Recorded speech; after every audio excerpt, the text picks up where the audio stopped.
Sir. Good evening. तो आज आप लोग पढ़ेंगे, हाँ गुड इवनिंग, एक बहुत इंपॉर्टेंट टॉपिक जिसका नाम है काइनेटिक थ्योरी ऑफ गैसेस। सभी को गुड इवनिंग।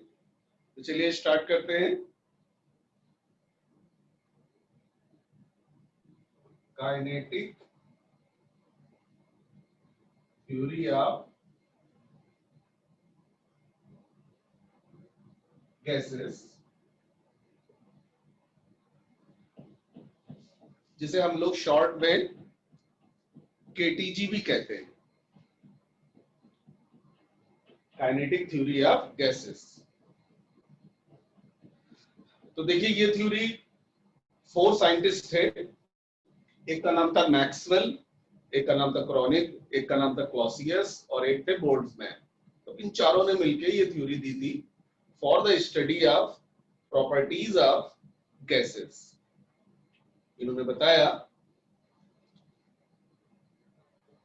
कि गैस, नोट कर लीजिए क्योंकि इस तरह से क्वेश्चन आ जाता है कि इनमें से कौन सा statement kinetic theory of gases का नहीं है। तो काइनेटिक थ्योरी ऑफ गैसेस के जितने भी स्टेटमेंट्स मैं आपको बताऊं वो सब आपको याद करने हैं। तो पहला स्टेटमेंट इन्होंने बोला a gas consist of large number of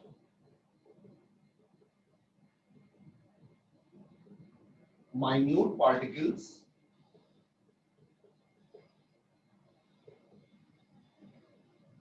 called as molecules। अब ये जो मॉलिक्यूल्स हैं ये इतने स्मॉल होते हैं, these are so small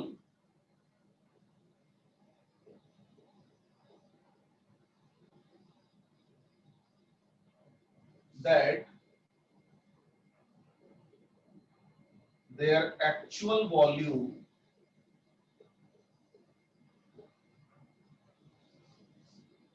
is negligible as compared to volume of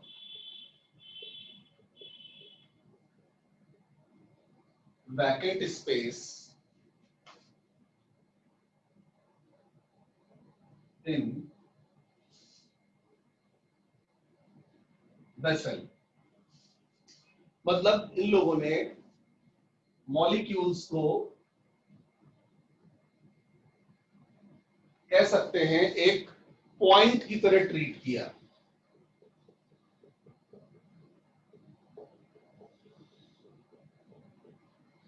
आप सब जानते हैं कि पॉइंट वो सर्कल, वो स्फीयर होता है जिसकी रेडियस 0 होती है। पॉइंट का कोई वॉल्यूम नहीं होता। देखिए वैसे तो रियल में अगर बात की जाए तो मॉलिक्यूल रिजिड स्फीयर की तरह होते हैं, जैसे टेनिस बॉल होती है, क्रिकेट बॉल होती है, और इनका जो वॉल्यूम होता है वो 4/3 पाई आर क्यूब होता है। लेकिन क्योंकि हम लोग आइडियल गैस की स्टडी कर रहे हैं तो आइडियल गैस के लिए हम कुछ सर्टेन अप्रोक्सीमेशन लेते हैं। काइनेटिक थ्योरी ऑफ गैसेस में यही सब अप्रोक्सीमेशन ली गई है। जैसे मैंने आपको शुरुआत में बताया था कि दो तरह की गैसेस हैं, एक आइडियल गैस, एक रियल गैस। आइडियल गैस हम उसे कहते हैं जो Boyle's law, Charles law, Gay Lussac law, ideal gas equation, इन सबको पूरी तरह से ओबे करती है और काइनेटिक थ्योरी ऑफ गैसेस को भी पूरी तरह से फॉलो करती है। अब यहाँ पे सर्टेन अप्रोक्सीमेशन ली गई है फॉर द सिंप्लीफिकेशन, ताकि स्टडी जो हो, मैथमेटिकल स्टडी, वो थोड़ी सी सिंप्लीफाई हो जाए। तो काइनेटिक थ्योरी ऑफ गैसेस में जो बहुत बड़ी अप्रोक्सीमेशन ली गई है वो ये ली गई है कि मॉलिक्यूल को एज ए पॉइंट मान लिया है, जबकि सच में नहीं होता है एज ए पॉइंट। सच में मॉलिक्यूल का अपना एक वॉल्यूम होता है जो निकलता है 4/3 पाई आर क्यूब से, जहां पे आर होता है रेडियस ऑफ मॉलिक्यूल। ठीक है, लेकिन आइडियल कंडीशंस में मॉलिक्यूल का अपना कोई वॉल्यूम नहीं होता है। क्यों नहीं होता है वो भी इन्होंने बताया कि ये इतने छोटे होते हैं कि इनका जो अपना वॉल्यूम है वो वैकेंट स्पेस के वॉल्यूम के सामने निगलेक्ट हो जाएगा। ये है बच्चों वैकेंट स्पेस। ये जो खाली जगह देख रहे हैं मॉलिक्यूल्स के बीच में जो आ रही है, ये वैकेंट स्पेस है। और जिस तरह से कहते हैं कि समुद्र में एक बाल्टी पानी डाल दें तो कोई फर्क पड़ेगा क्या, या एक बाल्टी पानी निकाल दें तो कोई फर्क पड़ेगा क्या? बिल्कुल नहीं फर्क पड़ेगा। एक बड़े नंबर के सामने एक छोटा नंबर निगलेक्ट हो जाता है। बिल्कुल वही बात है कि अगर 1 करोड़ रुपए किसी के पास है और आप उससे 1 रुपए ले लें तो उस पर कोई इफेक्ट नहीं पड़ेगा प्रैक्टिकली। तो वही बात है, वैकेंट स्पेस बहुत लार्ज है और मॉलिक्यूल का वॉल्यूम बहुत स्मॉल है, इतना स्मॉल कि उसको जीरो मान लिया गया है, निगलेक्ट कर दिया गया है। तो अगर हम बात करें वॉल्यूम ऑफ वेसल की,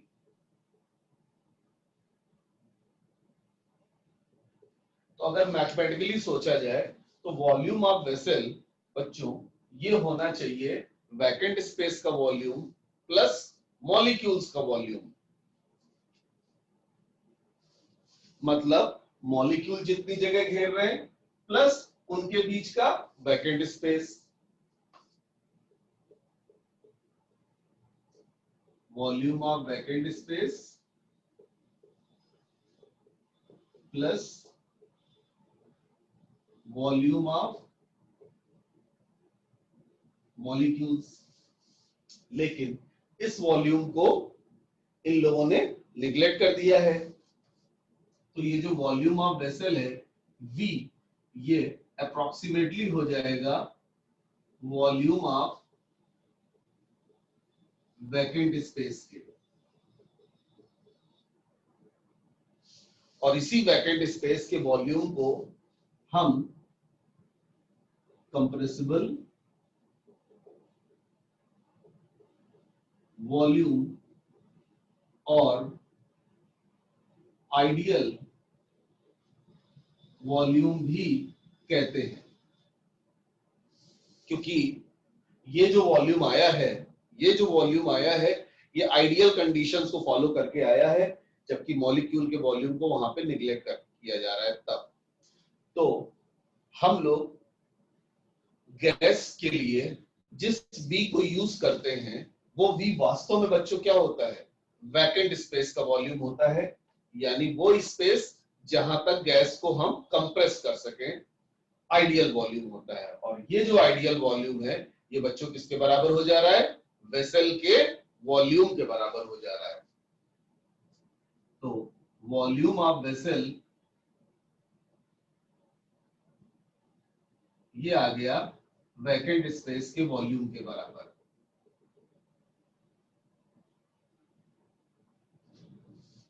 इसीलिए पीवी इक्वल टू एनआरटी में जो V होता है वो आप वॉल्यूम ऑफ वेसल के बराबर रख देते हो। क्यों रख देते हो वॉल्यूम ऑफ वेसल के बराबर? जबकि V क्या होता है? वैकेंट स्पेस का वॉल्यूम, जितने स्पेस में गैस मूव कर रही है। लेकिन वही आइडियल कंडीशन को मानते हुए, क्योंकि वैकेंट स्पेस वेसल के वॉल्यूम के लगभग बराबर होता है, तो आप वैकेंट स्पेस का वॉल्यूम वेसल के वॉल्यूम के बराबर मान के पीवी इक्वल टू एनआरटी में वॉल्यूम ऑफ वेसल पुट कर देते हो। तो समझ में आया बच्चों? नोट कर लीजिए।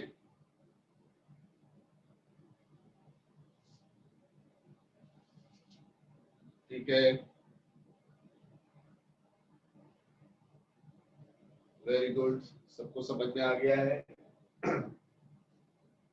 तो एक बार मैं फिर से बता दे रहा हूं, समझ में आ गया है, लेकिन एक बार फिर से अपने दिमाग में बात बैठाइए कि गैसियस स्टेट में जहां जहां V आता है वो V एक्चुअली कंप्रेसिबल वॉल्यूम होता है, वैकेंट स्पेस का वॉल्यूम होता है। और वो जो वैकेंट स्पेस का वॉल्यूम है उसको हम वॉल्यूम ऑफ वेसल के बराबर रख सकते हैं अगर मॉलिक्यूल के वॉल्यूम को वैकेंट स्पेस के सामने निगलेक्ट कर दें। और ये हम आइडियल गैस के लिए कर सकते हैं। लेकिन अगर रियल गैस की बात करेंगे तो रियल गैस के केस में वैकेंट स्पेस का वॉल्यूम वेसल के वॉल्यूम के बराबर नहीं होगा, बल्कि वैकेंट स्पेस का जो वॉल्यूम होगा वो वेसल का वॉल्यूम माइनस मॉलिक्यूल का वॉल्यूम होगा। इसीलिए अगर आप रियल गैस की इक्वेशन देखें तो रियल गैस की इक्वेशन में V नहीं आता है बल्कि V माइनस NB आता है। अगर आप लोगों ने बुक में देखा हो, हम भी पढ़ाएंगे आपको आगे नेक्स्ट टर्म पे, wander wall equation, real gas की जो इक्वेशन होती है वो वांडर वॉल इक्वेशन होती है, और वांडर वॉल इक्वेशन में V की जगह V माइनस NB होता है। तो वो जो NB होता है बच्चों, वो मॉलिक्यूल का वॉल्यूम होता है, जिसको वेसल के वॉल्यूम में घटाएंगे तो हमें मिलेगा वैकेंट स्पेस का वॉल्यूम, यानी कंप्रेसिबल वॉल्यूम, यानी आइडियल वॉल्यूम। ठीक है बच्चों, क्लियर हो गया? फर्स्ट पॉइंट सबसे इंपॉर्टेंट पॉइंट है।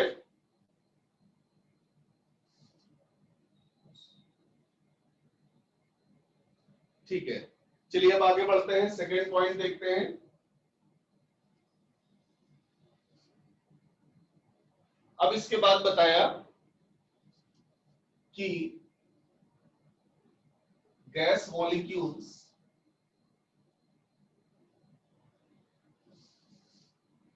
undergo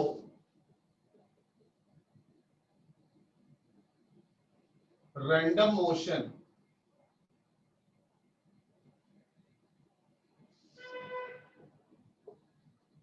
in all possible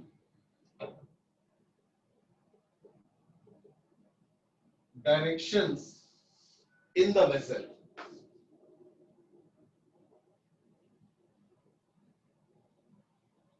मतलब ये जो गैस मॉलिक्यूल्स हैं ये कोई फिक्स पैटर्न नहीं फॉलो करते हैं, ये इधर उधर मूव करते रहते हैं वेसल के अंदर। रैंडम मोशन होती है इन गैस मॉलिक्यूल्स की। तो कोई इधर भाग रहा होगा, तो कोई इधर भाग रहा होगा, तो कोई इधर भाग रहा होगा, कोई इधर भाग रहा होगा, कोई इधर, कोई इधर, कोई इधर, इस तरह से रैंडम मोशन कर रहे होंगे इन ऑल पॉसिबल डायरेक्शंस। अब जाहिर सी बात है, जब ये रैंडम मोशन करेंगे तो आपस में भी कोलाइड करेंगे और कंटेनर की वॉल से भी कोलाइड करेंगे। ठीक है, तो कोलिजन्स होंगे। These molecules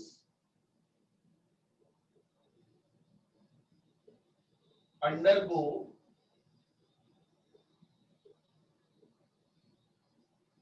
perfectly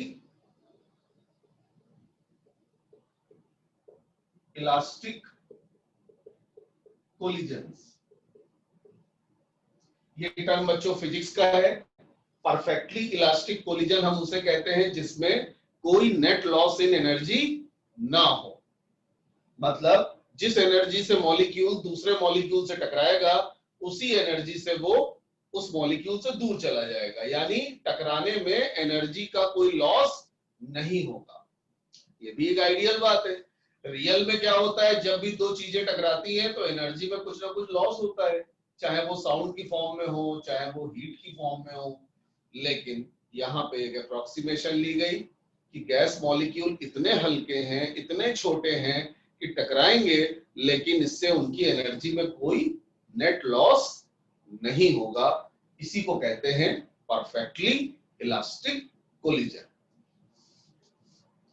Implies that there is no net loss in energy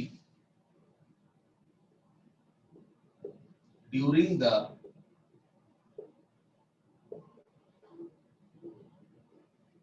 collisions।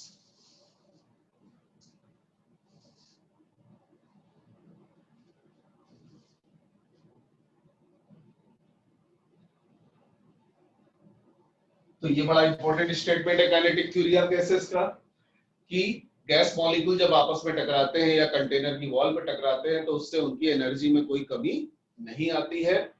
Molecules constant energy से इधर उधर मूव करते रहते हैं। समझ में आया बच्चों ये पॉइंट?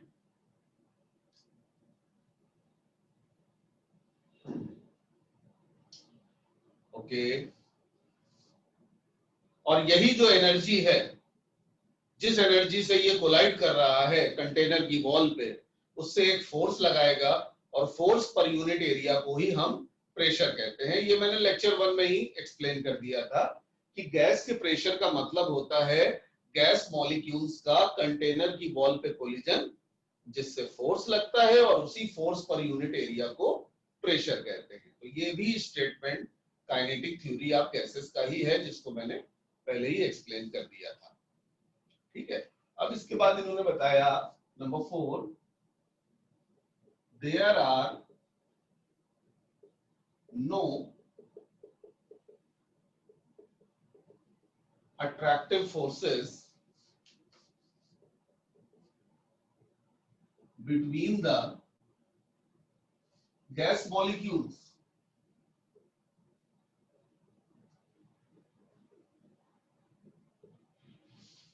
ये बात बच्चों बिल्कुल इमेजिनरी है, रियल में ऐसा हो ही नहीं सकता कि मॉलिक्यूल्स के बीच में अट्रैक्शन फोर्स ना हो। आप सब लोग वंडरवॉल फोर्स पढ़ चुके हैं केमिकल बॉन्डिंग में, dipole dipole, dipole induced dipole, induced dipole, induced dipole attraction force. अगर गैस नॉन पोलर है तो इंड्यूस्ड डाइपोल अट्रैक्शन लगेगा, गैस अगर पोलर है तो डाइपोल डाइपोल अट्रैक्शन लगेगा। जैसे अमोनिया पोलर गैस होती है तो वहां पे डाइपोल अट्रैक्शन फोर्स होगा, क्लोरीन गैस नॉन पोलर होती है तो वहां पे इंड्यूस्ड डाइपोल अट्रैक्शन फोर्स होगा।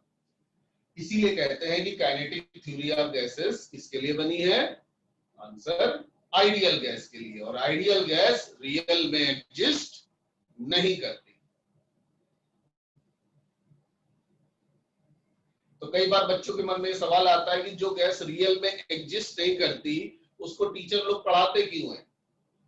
देखिए, पढ़ाया इसलिए जाता है कि अगर आपको आइडियल का आइडिया होगा, जब आपको आइडियल का आइडिया होगा तभी आप रियलिटी में कुछ ऐसा करेंगे कि उसकी ओर टेंड कर सकते हैं, उसकी ओर अप्रोच कर सकते हैं। हम ऐसा आगे नेक्स्ट में पढ़ाएंगे, हम ऐसा टेम्परेचर प्रेशर में चेंज लाएंगे कि रियल गैसेस को आइडियल गैस की तरह बिहेव करा लिया जाए, और इससे बहुत बड़ा फायदा होता है, इससे बहुत ज्यादा वर्क हम गेन कर सकते हैं गैस से। और आज की डेट में आप देखिए गैसेस की तमाम जगह एप्लीकेशन है, इंजीनियरिंग में बहुत ज्यादा उसका यूज होता है। गैसेस से तमाम मशीन चलती है, टरबाइन चलती हैं, गैस तमाम जगह यूज होता है। तो कुछ ऐसा करते हैं कि जैसे एसी में भी गैस होता है, रेफ्रिजरेटर में भी गैस होता है। तो आइडियल गैस रियल में एग्जिस्ट नहीं करती, लेकिन आइडियल गैस को पढ़ने के बाद हमको ये पता चल जाता है कि रियल गैसेस को अगर आइडियल गैसेस की तरह बिहेव करा दिया जाए तो इससे बहुत फायदा होगा, इससे हमें वर्क आउटपुट बहुत मिलेगा उस गैस के द्वारा। ठीक है बच्चों, ये पॉइंट समझ में आया?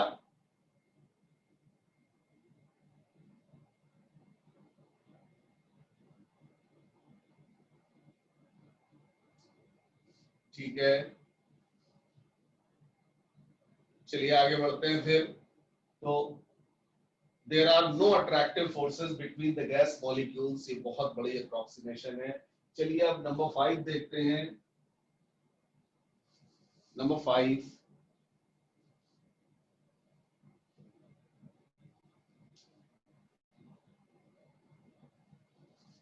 Potential energy.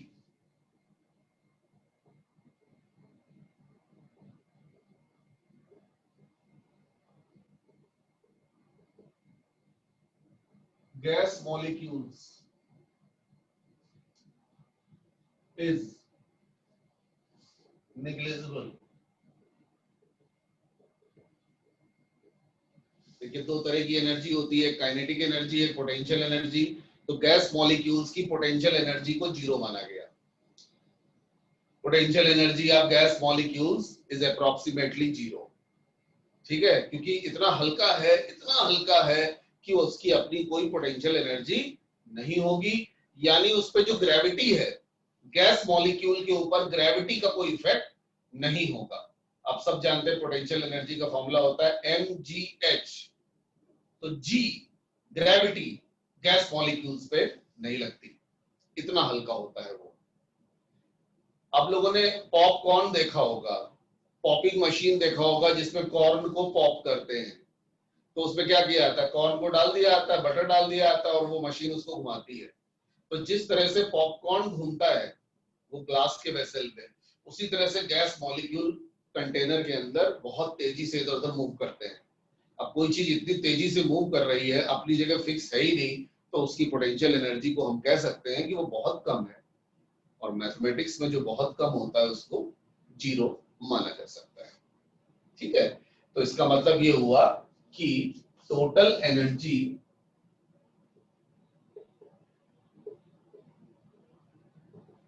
will be approximately equal to kinetic energy.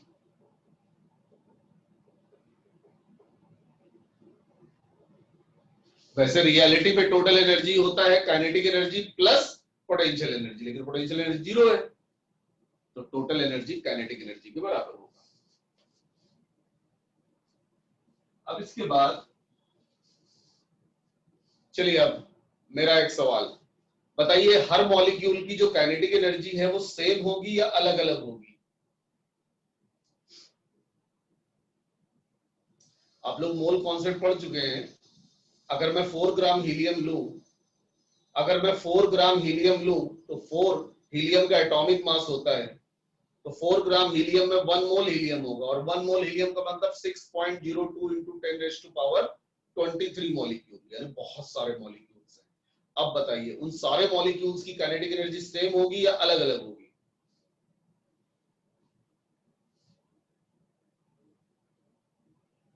Yes, अलग अलग होगी, डिफरेंट होगी। वेरी गुड, क्योंकि हर मॉलिक्यूल की जो वेलोसिटी है, हर मॉलिक्यूल की बच्चों जो वेलोसिटी अलग अलग होती है, तो काइनेटिक एनर्जी निकालेंगे हाफ mv स्क्वायर, वो भी अलग अलग आएगी। तो इस बात को भी मेंशन कर लीजिए कि each molecule has a different amount of kinetic energy, hence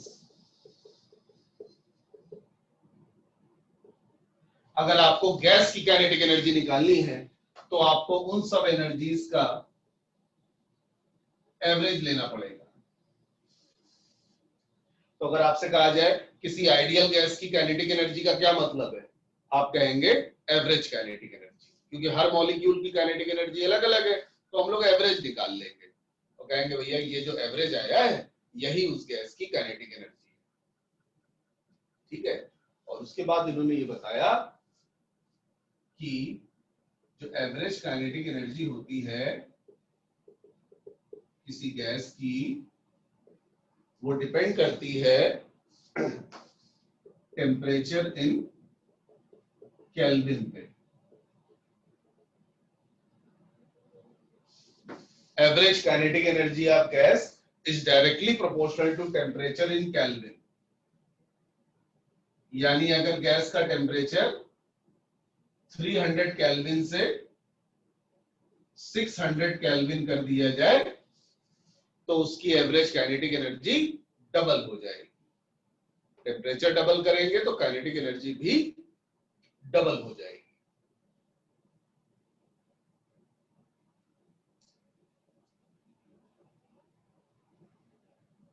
ठीक है बच्चों, तो इस तरह से देखिए 6 स्टेटमेंट मैंने बताए। एक 7वां स्टेटमेंट वो प्रेशर वाला है कि जो प्रेशर ऑफ गैस होता है वो गैस मॉलिक्यूल के कंटेनर की वॉल पे कोलाइड करने से पैदा होता है, और वो होता है फोर्स पर यूनिट एरिया। तो टोटल 7 स्टेटमेंट है काइनेटिक थ्योरी ऑफ गैसेस। ठीक है, अब इसके बाद काइनेटिक थ्योरी ऑफ गैसेस का एक इंपॉर्टेंट कंट्रीब्यूशन है, उसका नाम है काइनेटिक गैस इक्वेशन। मतलब काइनेटिक थ्योरी ऑफ गैसेस केवल थ्योरेटिकल मॉडल नहीं है, ये एक मैथमेटिकल मॉडल भी होता है, और मैथमेटिकली आइडियल गैस एक इक्वेशन को फॉलो करती है, उस इक्वेशन को हम कहते हैं काइनेटिक गैस इक्वेशन। ठीक है, इसके बारे में लिख लो, it is the fundamental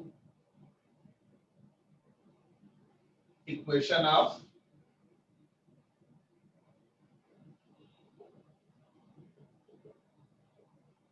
ideal gas which follow KTG। तो जो आइडियल गैस है उसकी जो फंडामेंटल इक्वेशन है उसी को हम काइनेटिक गैस इक्वेशन कहते हैं, और ये होती है बच्चों PV equal to 1/3 mn URMS square. Note कर लो और याद कर लेना।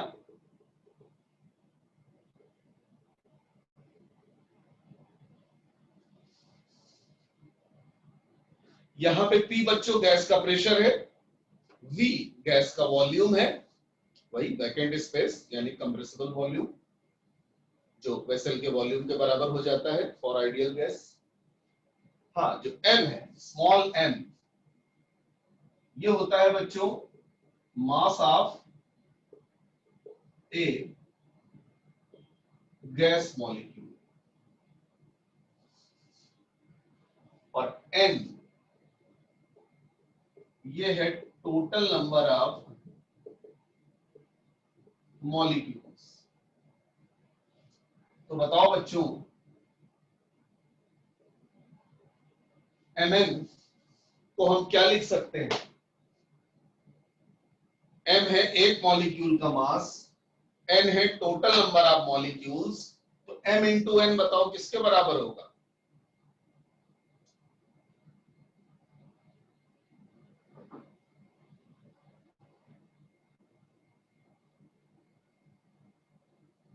क्या इसको हम टोटल मास ऑफ गैस बोल सकते हैं? बताइए। Yes sir. क्या mn को टोटल मास ऑफ गैस बोल सकते हैं? यस, बिल्कुल सही, सबका सही जवाब। एक मॉलिक्यूल के मास में टोटल नंबर ऑफ मॉलिक्यूल से मल्टीप्लाई करेंगे, then you will get total mass of gas.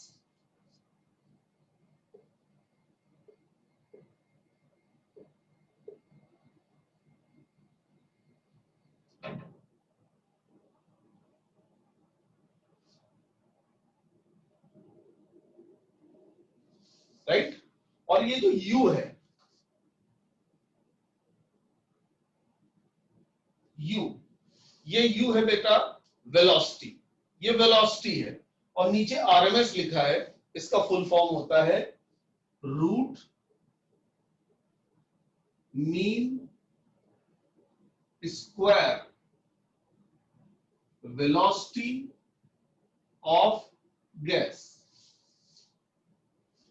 अभी थोड़ी देर बाद मैं इसको डिटेल में पढ़ाऊंगा, अभी फिलहाल इससे ध्यान हटाएं, बस इतना ध्यान रखें कि जो U है ये वेलोसिटी है। अब रूट मीन स्क्वायर क्या होता है ये अभी थोड़ी देर बाद बताएंगे। तो m का मतलब एक मॉलिक्यूल का मास, n का मतलब टोटल नंबर ऑफ मॉलिक्यूल, और जो URMS है ये गैस की वेलोसिटी है। अब यहां पे काइनेटिक गैस इक्वेशन में हम एक हल्का सा चेंज लाएंगे और एक बड़ा इंपॉर्टेंट फॉर्मूला हम डिराइव कर लेंगे। तो from kinetic gas equation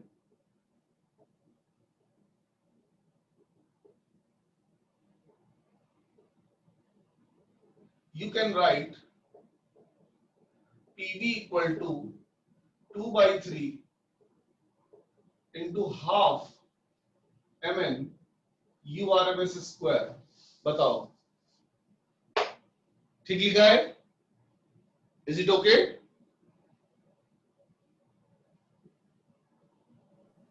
yes sir.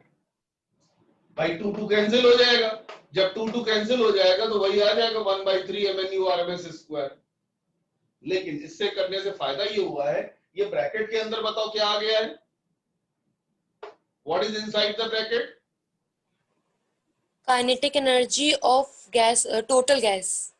Yes, kinetic energy of gas, half ये पूरा आपका मास हो गया, mn मास हो गया, और ये v स्क्वायर, तो हाफ mv स्क्वायर ये टोटल काइनेटिक एनर्जी है किसी गैस की।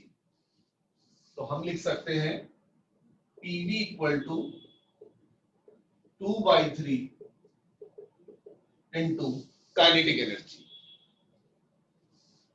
तो मैंने 2-3 क्लास पहले बताया था कि पीवी एक एनर्जी होती है, तो देखिए इस इक्वेशन से प्रूव भी हो रहा है कि पीवी एक एनर्जी है। ये काइनेटिक एनर्जी का 2/3 होता है। राइट हैंड साइड में अगर जूल है तो लेफ्ट हैंड साइड में भी बच्चों क्या आएगा, जूल। हर इक्वेशन का फंडा होता है, जो इक्वेशन राइट हैंड साइड में, जो क्वांटिटी, जो physical quantity right hand side में होगी वही physical quantity left hand side में होगी। तो अगर राइट हैंड साइड में एनर्जी है तो लेफ्ट हैंड साइड में भी एनर्जी ही होगी। तो पीवी, सब लोग ध्यान रखिएगा, गैस का जो पीवी होता है यानी प्रेशर और वॉल्यूम का जो प्रोडक्ट होता है, ये वास्तव में एक एनर्जी होती है। इसे पीवी एनर्जी कहते हैं। और ये गैस की एनर्जी का, गैस की काइनेटिक एनर्जी का 2/3 होती है। तो ये एक इंपॉर्टेंट फॉर्मूला यहां से डिराइव हुआ है।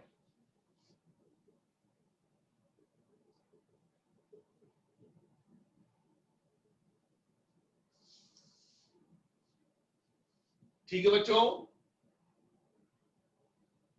अब आपने आइडियल गैस का पीवी आप जानते हैं एनआरटी के बराबर होता है, वही पीवी इक्वल टू एनआरटी। तो यहां पे आप लेफ्ट हैंड साइड में you can write NRT,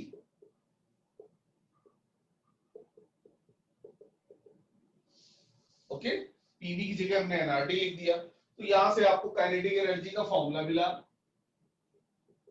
in terms of temperature 3/2 into NRT. तो ये बच्चों मैंने बता दिया आपको गैस की टोटल काइनेटिक एनर्जी का फॉर्मूला।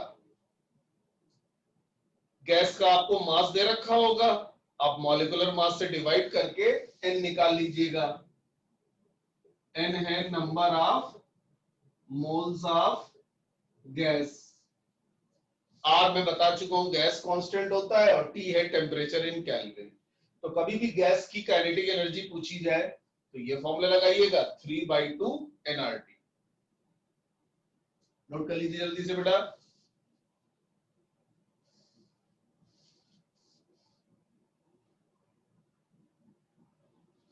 अब मैं आपको 1 मोल गैस की काइनेटिक एनर्जी बताता हूं। फॉर 1 मोल गैस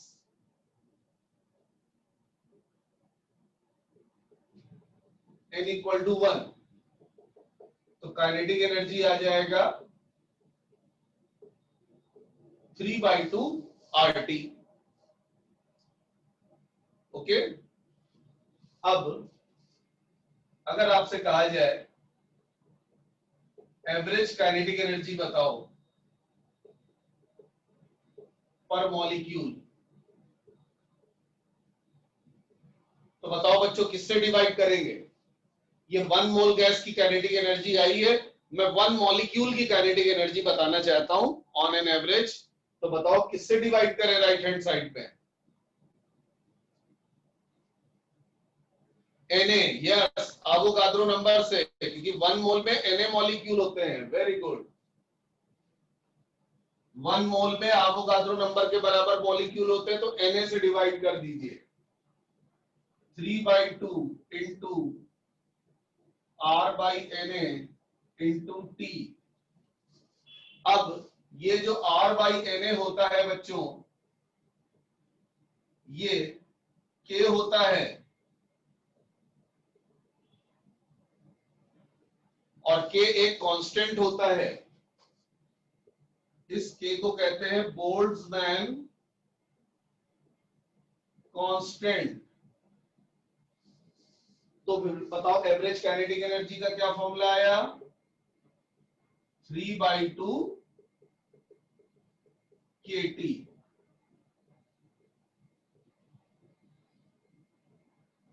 और यही हमें बच्चों प्रूफ करना था। अभी थोड़ी देर पहले बताया था कि एवरेज काइनेटिक एनर्जी टेम्परेचर के डायरेक्टली प्रोपोर्शनल है, होना भी चाहिए क्योंकि के तो कांस्टेंट है, बोल्ट्जमैन कांस्टेंट कह रहे हैं, 3/2 भी कांस्टेंट है। तो एवरेज काइनेटिक एनर्जी सिर्फ और सिर्फ टेम्परेचर पे डिपेंड करती है, किसी और फैक्टर पे डिपेंड नहीं करती है, ये आपको ध्यान रखना है। और रही बात के की, तो इसकी वैल्यू आप नोट कर लें, 1.38 इंटू 10⁻⁻23 जूल पर केल्विन होती है। नोट कर लीजिए, 1.38 इंटू 10⁻⁻23 जूल पर केल्विन।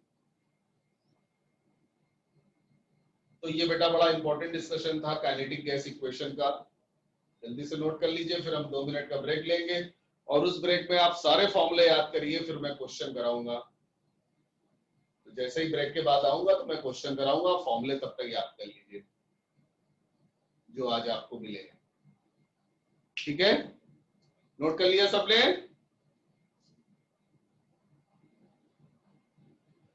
और बोल्ट्जमैन की कांस्टेंट की वैल्यू याद कर लीजिएगा, 1.38 इंटू 10⁻⁻23। अच्छा बताओ, ये वैल्यू निकाल पाओगे? इसी फॉर्मूले से निकाल लेना। आर की वैल्यू जूल में होती है 8.314 और एवोगाड्रो नंबर की वैल्यू होती है 6.02 इंटू 10⁻23। सॉल्व कर लेना, यही आएगा 1.38 इंटू 10⁻⁻23। ओके, चलिए ब्रेक के बाद मिलते हैं, तब तक आप फॉर्मूले याद करिए।